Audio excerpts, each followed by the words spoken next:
to this week's guest in a minute. But first, join our community by hitting the subscribe button and the bell so as soon as we post a new guest, you get it right away. And don't forget to hit the like and share buttons because that helps us grow the show. So welcome. Hit the subscribe button and let's get to this week's guest. Hey, hockey fans, welcome to the 7-Eleven Overtime Podcast. I'm Gino Red. I've spent over 4 decades working the game of hockey, fortunate enough to meet some of the great legends of the game, saw them come into the league, watched them shine in the game, and now they've moved on to life after the game. The 7-Eleven Overtime Podcast gives us a chance to catch up, tell some great stories, relive some great memories, and hear what they're up to today. Oh, we've got a good one today, my friends. A member of hockey's Triple Gold Club, 2 Olympic golds, World Championship, and a Stanley Cup title. Only 30 players in hockey history have accomplished that feat. 19 years in the NHL, all of them with the Boston Bruins, also a World Junior Champion, an NHL record 6-time Selke Award winner, considered one of the greatest defensive forwards to ever play the game. A lock as a first ballot Hockey Hall of Famer, my buddy Patrice Bergeron. Patrice, great to see you, my friend. You look fantastic. Thanks for having me. Good to be here, and yeah, I feel good. It's been fun to be at home a little bit more. Now, being home, we should point out the fact that you're doing your daddy duties right now. You're gracious enough to join us in the midst of that. Where are you going right now? I'm heading after this to pick up my youngest. Is still in pre-K, so it's only half days they're doing right now. So go pick him up, and then it's the other pickups of the older kids and so on. There's also baseball tonight for my oldest. Welcome to the life of parenthood, my friend. Thank you. Hey, Patrice, what a difference, eh? This time last year, 12 months ago, I mentioned the fact 19 years of Boston Bruins. Many of those years at this time of the year, you're playing playoff hockey. Now you're sitting home. Are you watching? Are you tracking? How weird is it for you to be a fan now and not be a part of what the Bruins are doing? Yeah, it's definitely weird. I'll be honest, like at the start of the year, I felt like I needed to be somewhere. It's almost like my inside clock was talking and saying like, hey, like training camp is around the corner. You should be really training or on the ice. And then it was fine for the rest of the year. And then it's almost like now the same thing happened when spring came, and I felt like it kind of it resonates with me as playoff time, you know what I mean? So yeah, but it's definitely, it's been good, but also tough to watch at the same time. Obviously I watch the Bruins games. I don't watch all the games from the other series. I keep up with the scores, but so far it's been good to watch the Bruins, and they've been doing well. Your buddy Brad Marchand, I know you guys were really, really tight during your playing days together. Tremendous amount of success. What was it like for you to see? I mean, he's one of the great leaders yourself of all time in Boston Bruins history. To see him given the C and to see what he's been able to do with that, maintaining, well, his pestiness, I think is a nice way to say it, and yet at the same time maintaining enough composure to wear the C for the Bruins. Yeah, no, it's been impressive to watch. I mean, obviously for me, I had a first row seat for all the years, right? The growth, and to see him kind of change into the player that he's become, one of the best left wingers of his generation, but also off the ice, becoming the leader that he is now, and the family man that he is. I saw the evolution. I saw the work that he's put in, to tame down some of the stuff that he was doing on the ice, and become effective, and become, obviously like an offensive threat like he is now, and still, as you said, still being a pest and still getting on the other team's skin. And yeah, I've been really impressed. It's been I can't think of anyone else to really lead this team and be the one that brings them, to battle, and brings them back in the fight if needed, and show the emotion, the energy. And again, we see it firsthand again against the Leaf in this series. He's really been the talk that anyone that's been watching this series knows, like, who's the best player on the ice right now. It's been Brad, the way that he's competed and the way that he's performed. Yeah, as you and I are talking about having this conversation right now, the Leafs and Bruins are still going into game number 5 of their series, just to tell our audience in case you're watching this down the road. I got to ask you, Patrice, how's your health? I mean, you're one of the guys who had some significant concussion issues during your career. How are you feeling right now? No, it's been good. I mean, that side, I feel like it's been under control and no issues. I think the back that I hurt my back at the end of the year, unfortunately, and it's still lingering a little bit. There's definitely some effects from that, and obviously the hips and the knees are definitely have a lot of mileage, I guess, underneath them. But that being said, I'm trying to stay on top of that and try to maintain and keep up with my health, I guess I should say. You've been a part of some amazing hockey moments, and we're going to get to that in a second, including you scoring the Stanley Cup winning goal in 2011. You were also part of some very difficult moments to watch. I remember when Randy Jones hit you from behind in October of '07, and watching you on the ice and that close up of your visor steaming up, and clearly at that point you were unconscious. What was it like for you to go through that, and what was it like for your family, and as you tried to recover from that? Because it was a long time recovering from that initial concussion. Yeah, that was hard. Definitely a big challenge, a big hurdle early in my career, and I think at that point you don't necessarily think about hockey. You think more about my health and making sure that think about the future and that everything is under control. And I think early on, that was back in '07, and there weren't as much information about concussions that we have now. I know we're still kind of looking for more, but I feel like we've done so many you know steps forward as far as like the information that we know and how to take care of the protocols and whatnot. And back then it was more like kind of trial and error, and it was very hard for me as an athlete, but I think for my family as well to see me go through that. And but I feel like the Bruins have been first class from since day one. They gave me the time that I needed to rest and to really recover from properly from that injury and not have to I guess to worry about I guess it happened again in they fast forward a couple of years, but then that being said, I feel like the team was really behind me. I felt the support. I felt like the support from the medical staff as well to really make sure that I was taking care of my health before just talking about going back on the ice, which made me feel at ease. How are we doing as a league now? I think it's getting better. There's definitely like there's been improvement. There's always room for improvement. I don't think the league. I think they know. I think they're aware that it is a moving target, if you will, and there's always more information that comes out, and there's always things you can do to improve and be better. Whether it's you as an athlete to take care of your body and be the one that really, you know, I think we need to be always aware that you're the most important person and make sure that you take care of yourself first and foremost. I know we always, as athletes, you think about your teammates, you don't want to let the team down. But that being said, when it's an injury like that, you got to make sure you think about yourself and your future. But also beyond that, I think the medical staff has more information to work with. The protocols that are in place or for the most part have been working and helping. But I also think there's always room for improvement. I don't think anyone would say otherwise, to be honest with you. Yeah.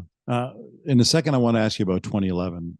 I was fortunate enough to be there for the Cup final in Vancouver and Boston and back and forth. It was an amazing experience to be a part of that. But before I get to 2011, I want to ask you about 2010, where you guys were awesome that year, but you lost in Game 7 of the semifinal against the Flyers. Yeah. What walk our audience through that experience against the Flyers in that year and how it then contributed to changing you guys for the following year's run? Yeah, I think, sometimes the biggest learning experiences are from, the tough losses or the failure, I guess, if you want to call it that way. It's it hurts in the moment, but I think it makes you a better player, more prepared, more experienced to face anything else in the future. And I think that definitely propelled us for the next year to not take anything for granted and not come into a series when you're up to think it's over. Obviously, it's you're playing good teams. That teams are gonna try to rally back behind something. Obviously, losing Krejci, if people remember, in Philadelphia, he got hit and broke his wrist, and he was pretty much our best forward at that time, and to lose We him just had definitely him on the hurt. show last week, and he was talking about that injury. Is that Yeah. right? Yeah, exactly. I mean, that definitely hurt our spirit a little bit. That being said, we still should have done the job, and close it out, and we didn't. But I think it built us down the road after that for sure. In 2011, the thing that stands out to me in 2011 was it's one thing to play a game seven, but it takes so much out of you. It's Mhm. so physically draining. You guys had to go through three game sevens where it could have gone either way at any moment at that point. How important were those game sevens in basically just fine tuning the kind of club you ultimately became that year? Yeah, I think it was important. I think the the past experiences kind of came into play where we're like, okay, yeah, we've been there before.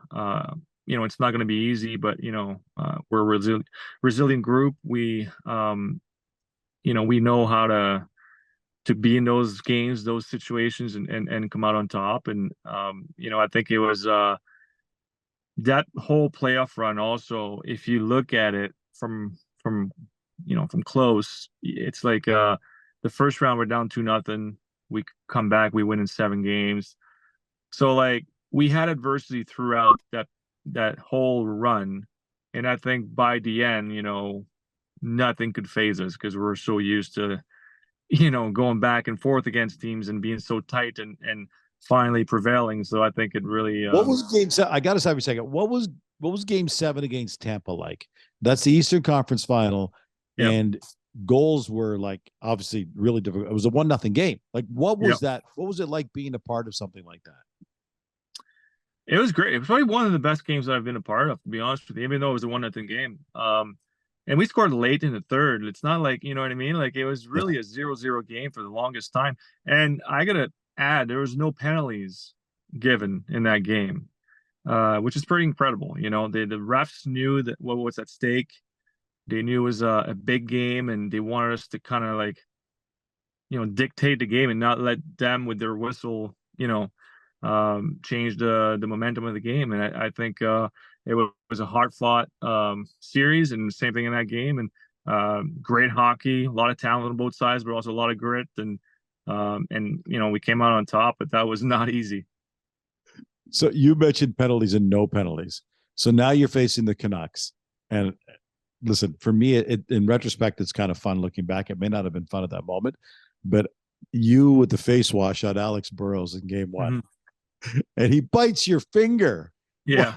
What, what went through your mind as that's happening?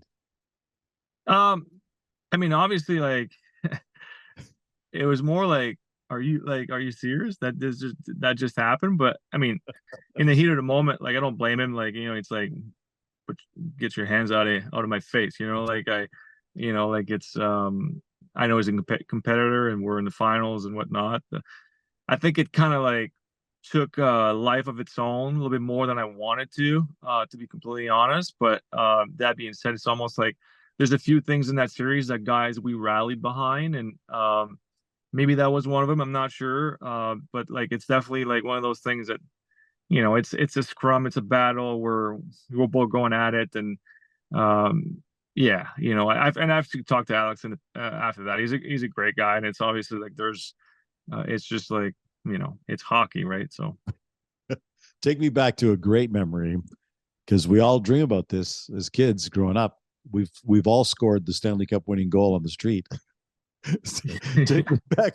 Take me back to Game 7, the Cup winner against the Vancouver Canucks. oh my God, that was incredible. To be honest with you, it's probably like the um, number one moment in hockey for me. Like winning the cup obviously is a dream come true, and to get to that point, and winning Game 6, and then finally, realizing that we gave ourselves a chance to play for the really to the cup, and it's within reach. It was really pretty incredible. And at that point, like we only won in Boston, we lost all our games in Vancouver. So Yeah. heading to Vancouver was like, all right, we really got to take care of business, and it's going to be a hard game. And now Game 7, we know that building is rocking, and those, it's a tough team to play. And So we tried to change a little bit of our schedule leading up to that game, where we flew to Vancouver. And back then we didn't have 2 days in between trips, right? So like now in the finals, if it's like long trips or like long travel, they'll give you 2 days in between games. They changed that, but back then there was still only like game, travel day, and you play the next day. So like 3 hour time change, a long flight. Legs are pretty pretty stiff, I'll be honest. And so it's definitely like it was a challenge. So that last game we decided that let's skate as we arrive in Vancouver the day before the game. So we flew in the morning early, and we decided to like land straight to the rink, put a gear on, have a feel of like the building, the smell, everything that we're going to have to face in the next day. And I think that helped, to be completely honest. It helped me anyways, just like take a kind of like sweat out the nerves and the plane ride. And then the next morning was more like the stress was a little easier to manage. And we got to the game, and honestly, like got a goal early, and that definitely helped us get the momentum and get the energy, and it kind of snowballed after that. It was amazing. It was amazing. I was very, very fortunate to be there for that series and to be on the ice to celebrate, to talk to you guys as you were celebrating. Mhm. One of my career memories is try to do a one-on-one interview with Z on the ice. It was Zdeno Chara, and he's on skates. I mean, he's a giant, not on Yeah. skates. He's on skates, and I'm in dress shoes, and I'm like looking straight up as it was. I appreciated the fact that I could talk to you and almost look Yeah. eye to eye, which was, and I appreciated how gracious you were spending the time. But the great thing was you were able to travel with family and the young lady who would ultimately become your wife. What was it like for you to be able to bring your family there, to celebrate on the ice, to celebrate in the room, to go through all of that at the pinnacle of the game? Yeah, it was incredible. I felt pretty blessed to be able to share that with my teammates, coaches, but also with my family, right? Like they sacrificed so much for me to be in this position and be able to play hockey for a living and whatnot. So for me, it was a way to say thank you, and also knowing that there is people cheering for us in that building Yes. that night, right? Like there weren't many. So to know that all of the families were there for us gave us the extra energy maybe we needed. But yeah, that was very special in the on the ice, but also in the locker room. Oh my God, so many great memories from that. It wasn't very special on the streets, I'll tell you that, my friend, because Yeah, once I we know. finished covering I you guys, we tried to get. Did you guys experience what was happening on the streets, or by the time know. you guys got out of there, it had quieted Well, down? yeah, we took some different roads, but so we didn't really see it. But like, what happened is they cut our celebration short. Unfortunately, like that's definitely the one thing that was kind of a bummer is because what was happening outside, they're like security and the police and whatnot. They told us like, you guys got to go, like we got to get you out of the city, and so we had to fly right away. So we kind of didn't really have we kind of wanted to celebrate all night, and Yeah, maybe for sure. stay over and fly the next day, but no, we had to get out right away. So a little unfortunate that way, but still was fine. The plane ride was great. Let's put it that way. And you got your parade. Yes, and then we got the parade. I think it was a couple days later, so it was awesome. Another great experience I had with you was 2005 World Junior in Grand Forks, Mhm. North Dakota. Probably the coldest I've ever been in my life, Patrice.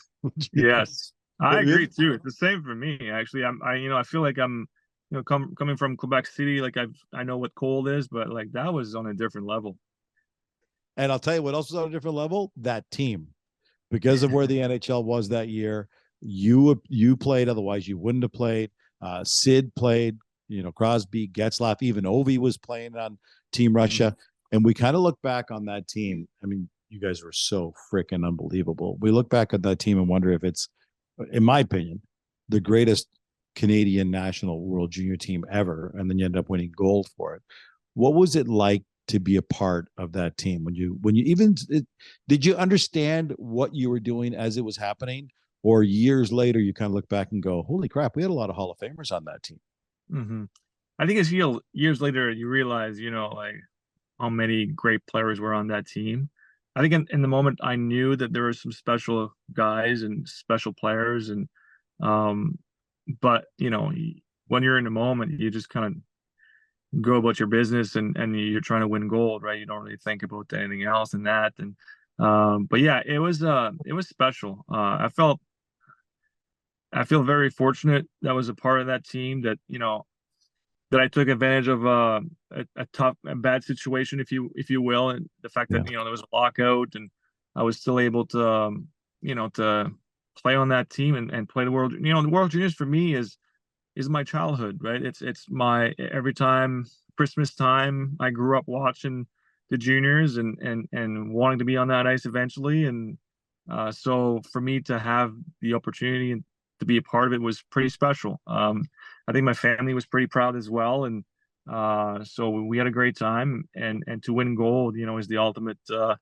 um, the ultimate prize, I guess, or the ultimate goal. And to accomplish that was with all the teammates was great. And getting to know them as well, like creating bonds uh with them. And I feel like we've seen each other, like, over time, after whether the world championships or the Olympics and whatnot, the World Cup. Like, a lot of the same guys were on the same junior team that were back then. So it was pretty cool to kind of follow each other's careers. And yeah, I felt like um I've known these guys for a long time. Can you believe what you accomplished, Patrice? I mean, week after week, we've had Marty Brodeur on the show, and Paul Henderson, and Lenny McDonald, and Daryl Sittler, and we've had some legends, and a lot of them, for the most part, got drafted early, very early. Like a lot of them, top pick or second or Yep. third or fourth pick. You didn't go till 45th overall. You had the 1 year playing in the queue for Acadie Bathurst, and Yep. you were drafted by the Bruins 45th overall. Share with our audience your reaction to finding out the Bruins had selected you 45th overall. Yeah, I mean, it was pure joy, to be honest. Like, all I wanted was to be drafted, and I knew, like, I wasn't going to be a first rounder, and I was okay with that. And all I wanted is to get a chance to go somewhere and prove my worth. And but you got to remember, I was a rookie, in juniors, so, like, I don't think anyone really knew much about me. And playing in Bathurst is a smaller market in the queue, and so maybe didn't get the same attention as other teams. And that was completely fine with me. I've never really, it's never been about status or whatnot with me. It's always been about trying to get the job done for my team, and to give the best that I can, and to keep getting better. And that was my same mentality back then, was to keep climbing the ladder, and getting better. And I've always said that the sky's the limit. You can always do whatever you want, and if you believe in yourself. And that was true. And but pure joy, really, when I got drafted, to be there with my parents. We were there. We decided to go just to live the experience. And my brother and my parents were there, and my grandma as well. So just to spend the weekend with them, and to come Yeah. back with a jersey. And it was pretty special. You're just a year out now, just 12 months out. Are we going to Yeah, see you back in the game at some kind of level? maybe at some point. Yeah, I definitely don't say no. I don't close the door on that. I've hockey is very special to me. It's close to my heart. It's a passion.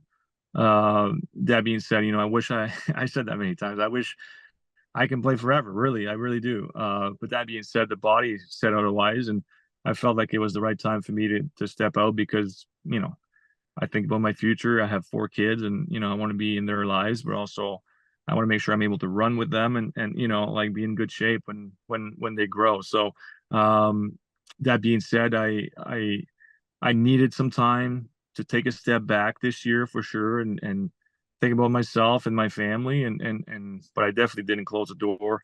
And I'm still talking to Cam and Sweens and management, and contact with Monty and the players. So I took a step back, but it doesn't mean that I'm never going to be back. But you got two little ones. You've got four kids altogether, but I think you've got two that are playing hockey. The 8 and the 5-year-old. Are you Yeah, involved at all? yeah. So I do go on the ice with them a little bit. I help coaching both of them. My oldest, it was more of a, it was more of a league. My youngest was learn to play still this year, but I was still going on the ice for practices and try to help him out. Um, and yeah, so he's going to start a little more more officially next year. So yeah, I'll try to be coaching with them if they still want to continue. Can't take it out of you, man. I don't blame you. Yeah, exactly. Patrice, you've been so good about your time. Can I play 5 fast facts with you? I'm going to ask you Of course. 5 quick questions, and you give me the first things that come to your mind. All right? Yes. All right. Time now to play 5 fast facts with a member of the Triple Gold Club, Stanley Cup champion, and future Hockey Hall of Famer, Patrice Bergeron. Number 1, the best teammate that you ever played with, and why? Oh my God, there's so many, but I mean, I'm gonna have to go with Brad. Brad Marchand. I've played with him for so long. The bond is beyond just teammates. We're friends and family are close, and it's been special to uh, to be there for his career for the most part. Everybody hates playing against him, but everybody wants him as a teammate. Who was the best coach you ever played for? I don't think I can really pick one on that. And there's too many I'm gonna play. I'd like to pick one, but I obviously have a great bond with Claude. I had him for I think for the longest time, and we won a cup together. So definitely, very special. But then I really liked all the coaches, even the coaches on the international play.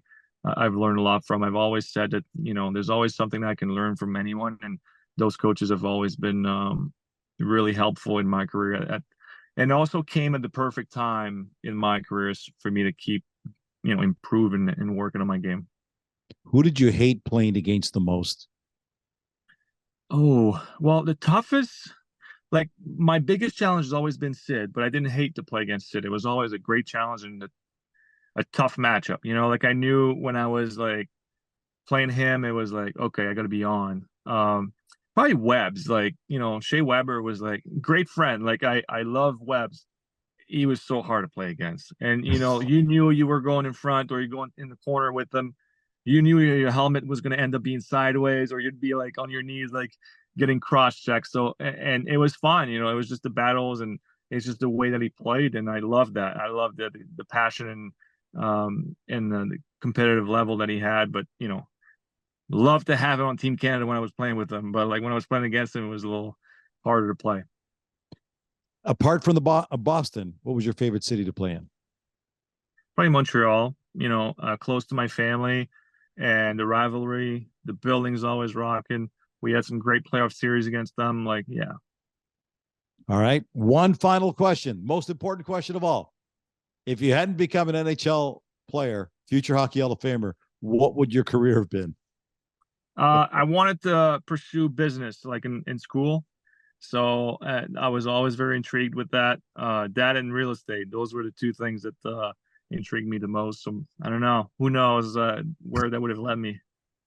Patrice, it's been great catching up with you, buddy. I really, really appreciate it. I know you got your daddy roll on right now, and you took time out of your schedule to do this. So really appreciate it. Thanks so much for this, my friend. Thank you. It was an honor to be on, and good to see you, Dino. Take care.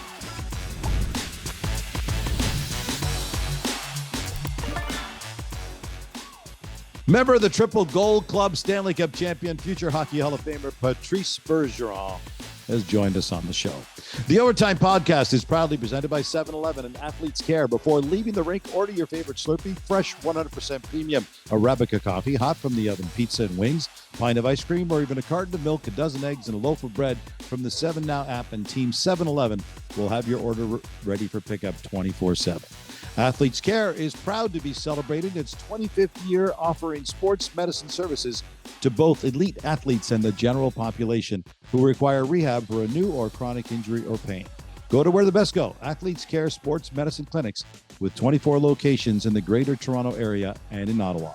If you missed any parts of the show, don't worry. Visit our website at overtimepodcast.ca, where you can both listen and subscribe to future shows. 7-Eleven's Overtime Podcast can be found on Spotify, iTunes Podcasts, or at any of your favorite podcast platforms. As well, please check out and subscribe to our YouTube channel at O-Time Podcast.